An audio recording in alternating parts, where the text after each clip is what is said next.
now and press the bell icon. Never miss an update. नमस्कार मित्रों, स्वागत करता हूं सबका इस YouTube चैनल। मित्रों, आज से ही शिक्षण विधियों की नई टेस्ट सीरीज शुरू की, तो चलिए वीडियो को शुरू करते हैं। यहाँ पर भी 20 प्रश्न है जो दोनों लेवल के लिए उपयोगी है। आप चैनल के साथ जरूर जुड़कर रहिए, आपको निश्चित रूप से एग्जाम इसका बहुत फायदा मिलेगा। तो चलिए शुरू करते हैं इस वीडियो को। आपका पहला क्वेश्चन है, पठन शिक्षण की दृष्टि से गद्य पाठों के प्रकार है 2, 3, 4, 5।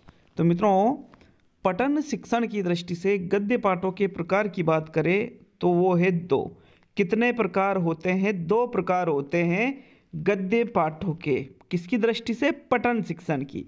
मतलब प्रथम विकल्प आपका सही है प्रथम क्वेश्चन में। सेकंड प्रश्न है साथियों, जिस प्रकार चित्रकार के लिए तुलिका और फलक वांछनीय है, ठीक उसी प्रकार अथवा उससे भी कुछ अधिक अध्यापक के लिए श्यामपट्ट तथा खड़िया के टुकड़े का महत्व है। ये दोनों वस्तुएं सफल अध्यापक की सतत संगिनी हैं। यह कथन किसका है? पंडित सीताराम चतुर्वेदी का, MP मुफात का, EB वेस्ले का और रायबर्न का। तो मित्रों, उपरोक्त कथन कहा गया है पंडित सीताराम चतुर्वेदी के द्वारा। किसके द्वारा कहा गया है? पंडित सीताराम चतुर्वेदी। प्रथम विकल्प आपका सही है साथियों प्रश्न संख्या 2 में, कि भाई जो एक चित्रकार है उसके लिए तुलिका और फलक जिनसे वो चित्र बनाता है, उनके बिना चित्र नहीं बन सकता। ऐसे एक जो अध्यापक है उसके लिए भी एक श्यामपट्ट और खड़िया का टुकड़ा, जिसको अपन नॉर्मली चौक कहते हैं ना, चौक, कि भाई नॉर्मली भाषा में उसको चौक कहते हैं। तो अध्यापक भी श्यामपट्ट और जो एक चौक का टुकड़ा है उसके बिना शिक्षण नहीं करा सकता, ऐसा कहना था पंडित सीताराम चतुर्वेदी का। प्रथम विकल्प आपका सही है साथियों प्रश्न संख्या 2 में। भाषा में निदानात्मक परीक्षण है जिसके द्वारा अनुसंधानकर्ता छात्र के भाषागत दोषों को खोजता है जो अपने स्कूल के विषय में सामान्य प्रगति नहीं कर पाते हैं। उपयुक्त परिभाषा किसके अनुसार है? बायती, शोनेल, क्रोनबेक और S रावत। तो मित्रों, जो निदानात्मक परीक्षण है वो जो छात्र है उनमें जो भाषा संबंधी कमियां हैं, वो प्रगति क्यों नहीं कर पा रहे हैं, उन सभी कारणों को जानना ही क्या कहलाता है? निदानात्मक परीक्षण। ऐसा कहने वाले मित्रों, प्रश्न संख्या 3 में विकल्प नंबर 2 आपका सही रहेगा। लिखाई का कार्य पढ़ाई के कार्य से पूर्व शुरू होना चाहिए क्योंकि लिखाई पढ़ाई की अपेक्षा सरल है। लेखन शिक्षा के संदर्भ में यह मत व्यक्त किया है श्रीमती मोंटेसरी ने, डॉक्टर आत्मानंद मिश्र ने, मिस पार्कहर्स्ट ने और कुक ने। तो मित्रों, लिखाई का कार्य तो पहले और पढ़ाई का बाद में। तो सुनना, बोलना, लिखना, पढ़ना, ऐसा कहने वाली थी श्रीमती मैडम मारिया मोंटेसरी। प्रथम विकल्प सही रहेगा साथियों। चौथे क्वेश्चन में, किसी बड़ी वस्तु के छोटे नमूने को कहते हैं प्रतिमूर्ति, चित्र, वास्तविक पदार्थ, ग्रामोफोन। तो मित्रों, कोई बड़ी वस्तु है उसका जो छोटा नमूना है उसको प्रतिमूर्ति कहते हैं। क्या कहते हैं? प्रतिमूर्ति। जैसे मान लीजिए ताजमहल है, अब बच्चों को आप ताजमहल के बारे में बता रहे हो तो ऐसा है नहीं कि भाई अब हर बार बच्चों को ताजमहल घुमाने ले जाओगे। तो आप क्या करोगे कि उसका छोटा सा कोई रूप, छोटी सी कोई मूर्ति या फिर छोटा उसका रूप लेके आओगे, तो उसको ही प्रतिमूर्ति या नमूना कहा जाता है साथियों। प्रथम विकल्प सही रहेगा आपका प्रश्न संख्या 5 में। तो निम्न में से उपन्यास शिक्षण का उद्देश्य नहीं है? छात्रों को स्वस्थ मनोरंजन की ओर उन्मुख करना, छात्रों को द्रुत गति से मौन वाचन का अभ्यास कराना, अभिनय में निपुणता प्रदान करना, भाषा एवं शैली के प्रचलित रूप से परिचित करना। तो मित्रों, कौन सा उद्देश्य उपन्यास शिक्षण का नहीं है? देखिए, पहला, दूसरा और चौथा तो उपन्यास शिक्षण का उद्देश्य है, किंतु अभिनय में निपुणता ये उपन्यास का उद्देश्य न होकर मित्रों ये नाटक शिक्षण का उद्देश्य है। किसका है? नाटक शिक्षण का। इसलिए आपका तीसरा विकल्प यहाँ पर सही रहेगा प्रश्न संख्या 6 में। निम्न में से रचना शिक्षण की विधि नहीं है?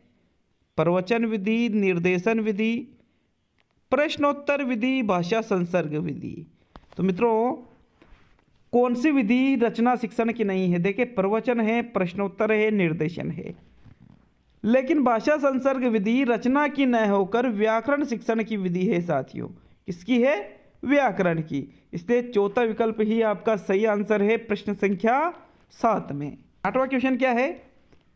प्रारंभिक अवस्था में बालक भाषा सीखता है निरीक्षण, अनुकरण, श्रवण द्वारा, निरीक्षण, श्रवण, अनुकरण द्वारा, श्रवण, निरीक्षण, अनुकरण द्वारा, श्रवण, अनुकरण, निरीक्षण द्वारा। तो आपको यह देखना है क्रम कौन से में सही जमा हुआ है। तो मित्रों देखिए निरीक्षण पहले बालक नहीं करेगा, पहले तो क्या करेगा बालक? श्रवण करेगा, तो ये दोनों में से एक रहेगा। अब श्रवण के बाद में बालक निरीक्षण करेगा या अनुकरण करेगा? तो मित्रों देखिए श्रवण के बाद में एक बार बालक निरीक्षण करेगा फिर अनुकरण करेगा, इसलिए तीसरा विकल्प सही है प्रश्न संख्या 8 में। वाक्य विश्लेषण के शिक्षण हेतु उपयुक्त विधि है आगमन, निगमन, गीत अभिनय और उक्त सभी। तो मित्रों वाक्य का विश्लेषण करना है, वाक्य को अलग अलग भागों से तोड़ करके अच्छी तरह से समझाना है, तो उसके लिए आगमन विधि सबसे बेस्ट है। कौन सी विधि? आगमन विधि। प्रथम विकल्प सही है साथियों प्रश्न संख्या 9 में। वाक्य की पूर्णता के लिए आवश्यक है योग्यता, आकांक्षा, आसक्ति और सभी। सॉरी ये प्रश्न मेथड का न होकर के हिंदी ग्रामर का ये प्रश्न ले लिया गया था, हिंदी ग्रामर। तो फिर भी आप देख लीजिए जो वाक्य है उसकी पूर्णता के लिए योग्यता भी होना चाहिए, आकांक्षा, आसक्ति सभी चीज़ों का होना आवश्यक है, इसलिए उक्त सभी वाला विकल्प सही है प्रश्न 10 में।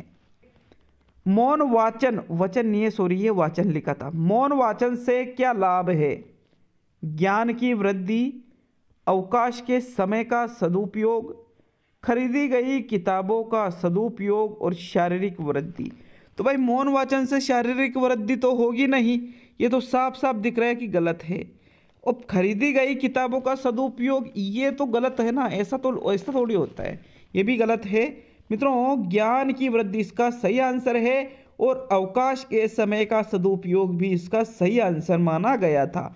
मतलब प्रथम और दूसरा दोनों ही विकल्प सही है मित्रों प्रश्न में कि ज्ञान की वृद्धि भी होती है और अवकाश के समय का सदुपयोग भी हो जाता है। नंबर 12 है साथियों, बालक परिवार में रहकर कैसी भाषा सीख जाता है? सांकेतिक, लिखित, बोलचाल की और इनमें से कोई नहीं। तो मित्रों एक बालक है जो परिवार में रहकर बोलचाल की भाषा सीखता है। कैसी भाषा सीखता है? बोलचाल की सीखता है साथियों।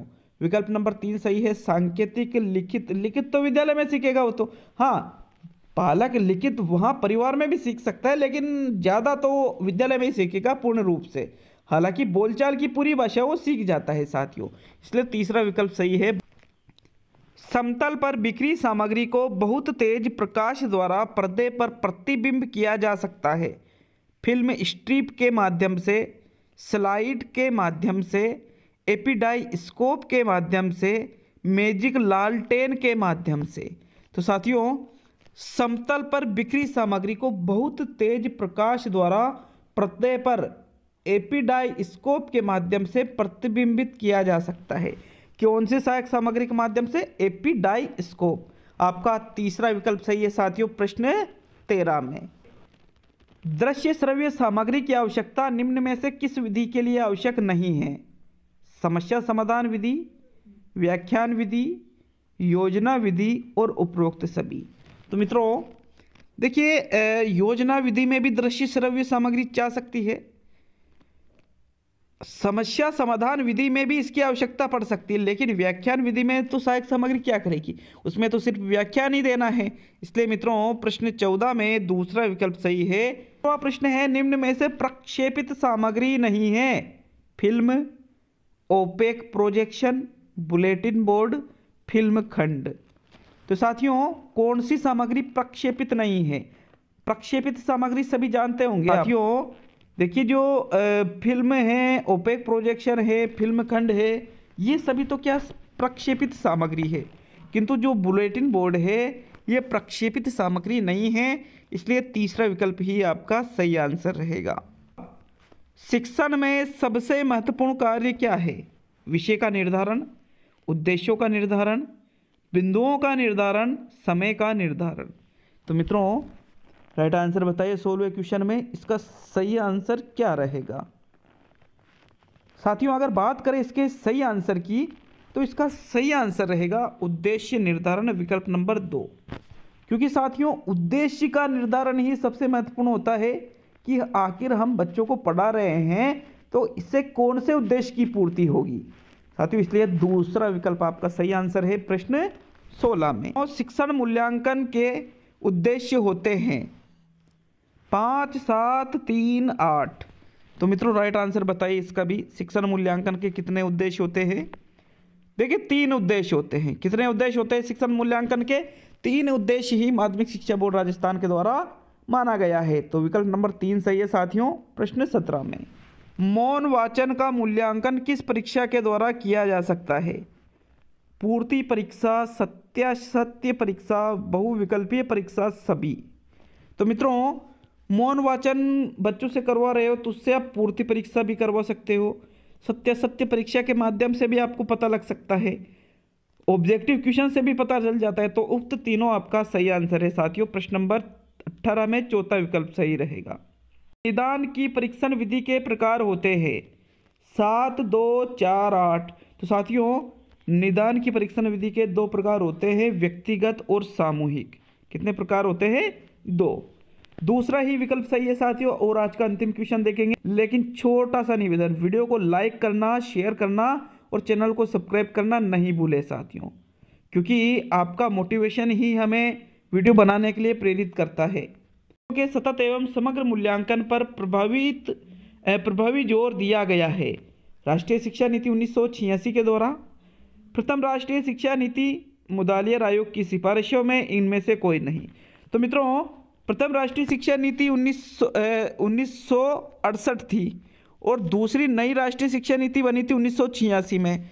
1986 में जो राष्ट्रीय शिक्षा नीति बनी थी इसने ही सीसीई पर प्रभावी रूप से जोर दिया था। तो प्रथम विकल्प सही है 20वें क्वेश्चन में। आज के लिए इतना ही साथियों, बहुत ही जल्द मुलाकात वापस होगी आपसे। मिलते हैं अगले वीडियो में। बहुत बहुत धन्यवाद सभी का जो वीडियो को लास्ट तक देख रहे हैं।